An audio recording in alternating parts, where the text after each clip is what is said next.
Mr. Stubbe is recognized. Thank you, Mr. Chairman. Mr. Heminger, we'll stay with you.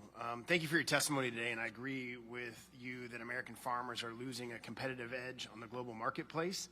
It seems like there are two parts to this problem. First, other countries are stacking the deck against American imports, whether that is Mexico banning certain GMO crops or Canadian subsidies to undercut American farmers.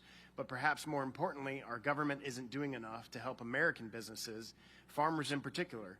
We are imposing ridiculous regulatory burdens on labor, environmental standards, and a laundry list of other areas.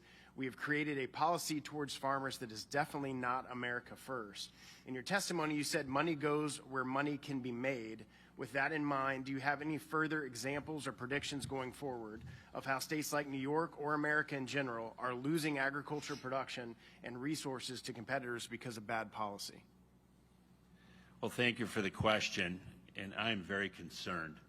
We are just stacking the deck against the American farmer, particularly those that have more intensive labor needs with fruits and vegetables and dairy.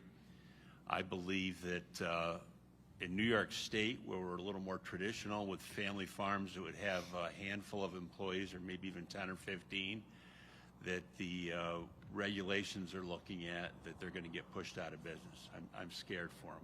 I have a little more mechanized, but as I learned in the processing vegetable business when I was the major shipper for Bird's Eye Foods, being the last guy standing doesn't make you very smart. Everybody else moved on first. And fortunately, I stayed in the dairy business, and that's my primary business today, along with the cabbage. But we have to do something to stay competitive. I mean, there's talk of an E-Verify system in Washington right now. Folks, 70 or 80% of the employees on dairy farms in the United States will struggle with an E-Verify system. The hospitality business and food businesses in a lot of our big cities, this didn't happen overnight. It's evolved over the last 30 years. And we need to listen to small business and hear them and understand that we need a comprehensive immigration bill that addresses this. Some of the finest families in my community are my employees with me for 20 years that I'm not sure they can live up to an E-Verify system.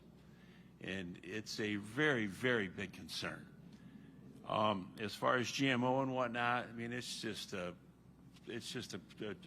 playing card by Mexico right now. There is absolutely no validity at all in any of their concerns about GMO. Sound science is how we're put together, doing our cropping and whatnot with as minimal a carbon footprint as possible, but a lot of cover crops is what we're about.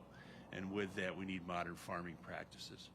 Yeah, and I've seen it in my own district in Florida. We've seen it after NAFTA was passed. We've lost tomato growers because they can obviously produce it a lot cheaper without the labor standards, without the environmental standards in Mexico than they can here in the United States. In general, American farmers and businesses follow the rules. If something is prohibited, they don't do it. But in Mexico or in China, rules and bans are more of suggestions. When something is banned in Mexico or China, it often just means someone needs to be bribed. Businesses don't really play by the rules. This is also true for environmental and human rights regulations as well. Mr. Romano and Mr. Heminger, if you want to touch on it too, can you speak to the unlevel playing field created when countries like Mexico and China implement rules that are followed by American businesses but aren't actually enforced against or followed by their own businesses? Mr. Romano.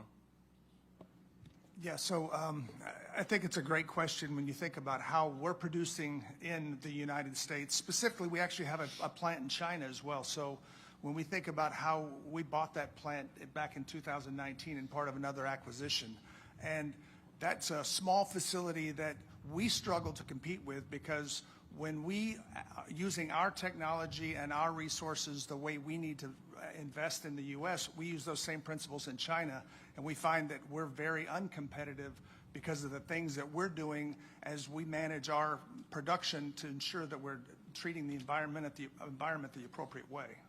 Well, and you spoke about the need to consider increased tariffs on China in regards to the titanium dioxide. Can you speak further as to why, and when dealing with unscrupulous trading partners such as China, a simple free market approach doesn't always work and economic tools such as tariffs are necessary?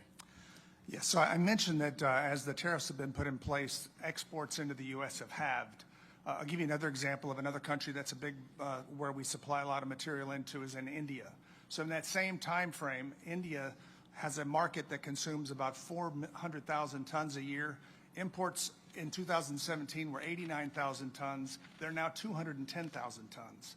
So the import duties that have been put in place along with the 301 have helped us manage our business, and we struggle to do that in Europe as well. So Europe is another country that we've got 3 production facilities in, and the Chinese imports in that area have gone up 82% since 2017.